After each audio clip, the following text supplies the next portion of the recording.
Dulu dikatakan bahwa kantor urusan agama adalah merupakan garda terdepan Kementerian Agama dalam hal pembinaan keumatan. Sekarang paradigmanya sedikit berubah, bergeser.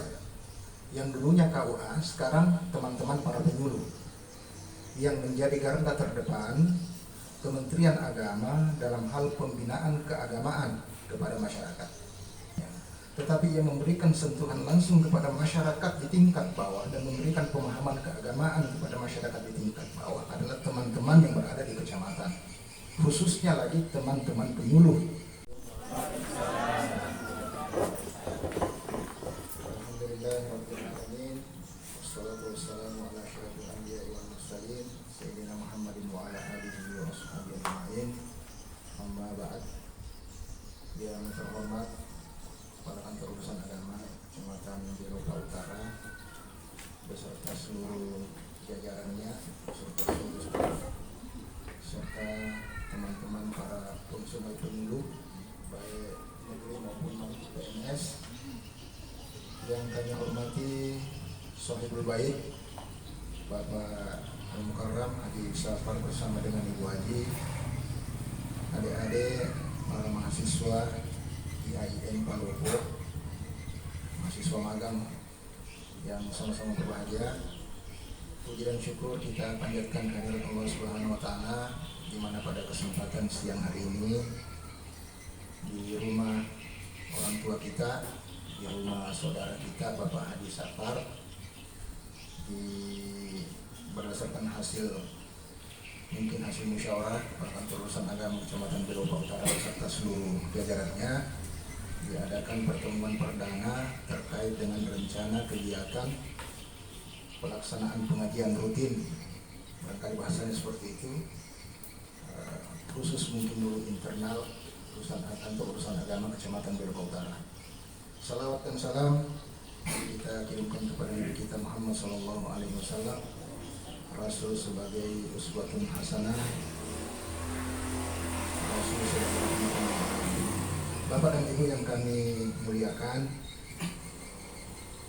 sebenarnya beberapa hari yang lalu Pak KUA datang menemui kami secara pribadi tentang rencana kegiatan yang menurut saya memang sangat tepat. Kenapa saya katakan seperti itu? Karena Kementerian Agama sampai sekarang ini ditunggu-tunggu sebenarnya oleh masyarakat sepak terjangnya untuk pembinaan keagamaan, yaitu karena kenapa kalau dibahasakan bahwa dulu, maaf ini kita pembukaan dulu dikatakan bahwa kantor urusan agama adalah merupakan garda terdepan Kementerian Agama dalam hal pembinaan keumatan. Sekarang paradigmanya sedikit berubah, bergeser. Yang dulunya KUA, sekarang teman-teman para penyuluh yang menjadi garda terdepan Kementerian Agama dalam hal pembinaan keagamaan kepada masyarakat. Karena kalau kita melihat di tingkat kabupaten itu kan pelayanannya secara umum, haji misalnya, kemudian pendidikan misalnya. Tetapi yang memberikan sentuhan langsung kepada masyarakat di tingkat bawah dan memberikan pemahaman keagamaan kepada masyarakat di tingkat bawah adalah teman-teman yang berada di kecamatan, khususnya lagi teman-teman penyuluh. Sehingga keluar kebijakan Kementerian Agama, karena tidak mungkin mampu mengangkat penyuluh PNS sekian banyak, maka untuk tahap pertama diadakan penyuluh non PNS yang mungkin sistemnya kontrak atau seperti apa. Sehingga ketika itu saya dengan Pak KUA, Pak Haji, tentunya menyambut sangat baik, sangat respon, sangat positif terhadap rencana kegiatan yang kita lakukan ini. Nah, cuma saya barangkali ada sedikit semacam saran atau kalau bisa ya semacam saran lah, bagaimana kalau narasumber itu jangan tunggal. Kalau bisa kita, karena menurut saya sebenarnya bukan menjadi narasumber. Terus terang saja, saya hanya ingin sharing dengan kita, karena saya yakin tidak akan mungkin juga saya memahami semua. Apa yang saya pahami bisa jadi Bapak dan Ibu tidak memahami, dan apa yang Ibu pahami boleh jadi saya tidak ada yang saya pahami. Seperti itu. Ya, cuma mungkin karena Pak Haji melihat barangkali dalam kapasitas sebagai mantan Kepala KUA juga di sana, atau mungkin dalam kapasitas sebagai teman dekat sehingga mungkin beliau meminta saya. Nah, banyak teman-teman seperti misalnya kita kalau saya begini, kita manfaatkan dan berdayakan teman yang memiliki pemahaman keagamaan yang baik. Ya, saya mohon maaf barangkali Ustaz ini kan juga kan bisa. Ya, saya kira seperti itu. Ada Pak Ustaz masuk dulu, kemudian apa? Jadi intinya adalah kita sharing.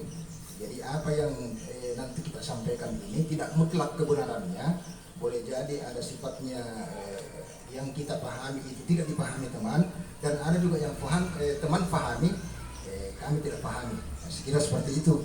Jadi intinya adalah pengajian ini kita lakukan dalam rangka bagaimana kita saling meningkatkan pemahaman wawasan keagamaan kita yang pada dasarnya kita adalah sebagai motivator dalam rangka memberikan pemahaman keagamaan kepada masyarakat. Ya, sekira seperti itu, karena ini launching perdana, jadi kita bicara secara umum dulu. Ya, jadi nanti ke depannya kita tentukan di mana waktu berikut, kemudian siapa-siapa yang menjadi peserta, kemudian apa yang akan kita bahas. Kemudian kita harus tentukan dulu, karena pengajian itu sebenarnya kalau saya pengkajian. Jadi pengkajian sebenarnya pengkajian. Nah, cuma karena bahasa sudah akulturasi bahasa sehingga disebut pengajian. Ya, pengkajian, jadi mengkaji kira-kira apa yang menjadi fenomena di masyarakat. Kira-kira apa yang menjadi kegundahan keagamaan di masyarakat yang sebenarnya harus kita sikapi sebagai seorang penyuluh. Ya, karena kalau saya tidak perlu kita terlalu tinggi-tinggi. Yang dasar-dasar saja. Banyak mungkin masyarakat kita yang tidak mengenal apa itu bersuci, apa itu taharah. Mungkin ada masyarakat kita yang tidak memahami bagaimana itu sholat yang sebenarnya. Masih banyak masyarakat kita yang terlalu vakum atau terlalu ekstrim terhadap pemahamannya sehingga menyalahkan yang lain. Itu begitu sebenarnya kita perlu sentuh. Bagaimana mungkin masyarakat kita belum terlalu paham dengan bagaimana itu hukum nakahat perkawinan, dan seterusnya. Sehingga itu yang perlu kita bahas. Bukan berarti bahwa satu-satunya pemahaman itu sumbernya dari narasumber, tetapi pemahaman kita yang harus kita padukan. Mungkin ada yang kita pahami, kami tidak pahami, ada yang kami pahami, kita tidak pahami. Begitu sebaliknya, itu kita sinkronkan, kita padukan untuk kita jadikan satu rumusan. Ini yang kita pakai. Karena terus terang saja, jangankan persoalan-persoalan yang sifatnya dalam hal fikih saja itu terjadi ikhtilaf. Ya, perbedaan pandangan, perbedaan pendapat. Sehingga ini yang harus kita satukan persepsi dulu, bagaimana kita harus mensikapi ketika ada satu fenomena persoalan. Nah, kita tidak kaku di situ. Nah, itu barangkali pengantar dulu dari saya, karena kita harus rubah kita punya paradigma, bukan lagi kita terlalu terbiasa dengan regulasi lama bahwa pembinaan kita hanya pada TPA misalnya, hanya kepada pengajian-pengajian yang skala kecil. Tapi kita harus lebih luas lagi. Penyuluh harus lebih luas lagi. Harus lebih kepada persoalan-persoalan yang masyarakat butuhkan. Jadi masyarakat menganggap bahwa keberadaan penyuluh itu memang sangat dibutuhkan dan mereka ingin selalu bertanya ketika mereka hadir. Nah, itu kan begitu. Sekarang ini kan tidak seperti itu. Iya.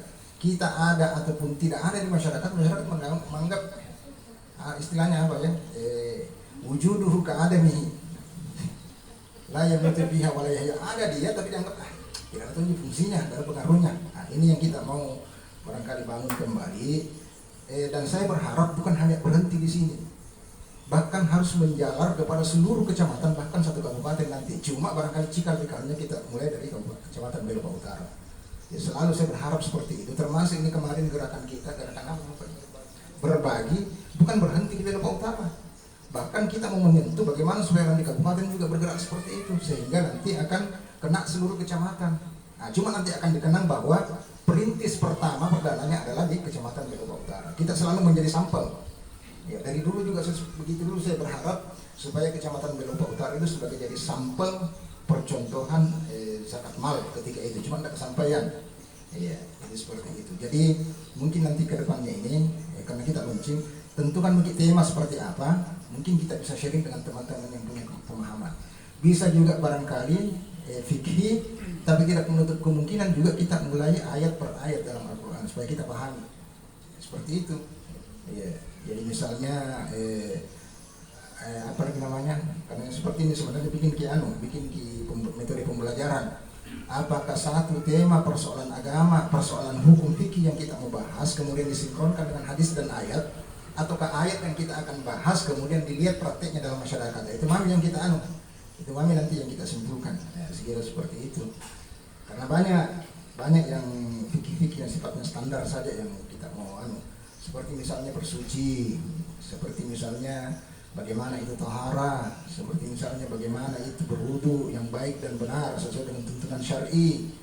Ya, karena itu kan yang jadi kunci. Ketika itu sudah keliru, maka seluruhnya akan keliru. Salah berwudunya, salah menggunakan airnya, salah dalam tata cara berwudunya sehingga menyebabkan wudunya tidak sah, akhirnya salatnya tidak sah. Nah, itu kan sebenarnya hal-hal yang sangat krusial yang justru menjadi rukun dalam ibadah menjadi tidak karu-karuan, menjadi amburadul. Karena apa? Karena masyarakat tidak paham. Ya, jadi keliru nanti yang menjadi salah yang dituntut ya bukan masyarakat yang tidak paham, tetapi siapa yang diberi kewenangan untuk mengajar itu sebenarnya lantas dia tidak lakukan. Nah, itu tentu kita semuanya dituntut. Bukan hanya kita dituntut sama pemerintah, tapi dituntut juga nanti di hari kemudian. Anda digaji sama negara, kenapa kok tidak lakukan? Kenapa bisa masyarakat ini tidak tahu? Kenapa masyarakat kita tidak paham? Jadi saya anggap pengajian yang kita lakukan ini mudah-mudahan ini bisa menjadi amal saleh, mudah-mudahan ini bisa menjadi cikal bakal dan Allah menilai sebagai sesuatu kumpulan yang yang istilahnya memulai untuk membangun kesadaran dan masyarakat untuk memahami ajaran agamanya sendiri. Iya, karena begitulah masyarakat kita. Ya, ada masyarakat kita yang terbentuk dari pemahaman-pemahaman yang mereka hanya lihat saja seperti ini, akhirnya mereka ikuti. Tiba begitu saja, ya, tidak tahu sumbernya seperti apa sebenarnya. Ya, saya kira seperti itu. Ya, jadi kita karena ini sifatnya perdana, kita secara umum saja dulu, dan untuk kedepannya kita mau tentukan kapan dan di mana, siapa pesertanya, kemudian siapa yang menjadi narasumber, kemudian apa yang kita mau bahas, metodologinya seperti apa, kita mau fikih, kita mau ayat, kita mau seperti apa. Dan pada dasarnya kita sharing seperti itu. Boleh jadi saya yang bertanya ke kita karena saya tidak paham, bisa jadi juga sebaliknya seperti itu. Sekira untuk pengantar, sekira seperti itu saja dulu. Bapak dan Ibu. Ya, saya mohon maaf atas segala kekurangan dan saya juga nanti terus terang saya menginginkan ada tempat saya berbagi. Saya juga mau bertanya karena mungkin Pak Haji melihat karena karena saya kan dengan beliau teman dekat, saya juga biasa berbagi referensi dengan beliau sehingga mungkin atas dasar pertimbangan seperti itu. Pada dasarnya kita mau melibatkan dan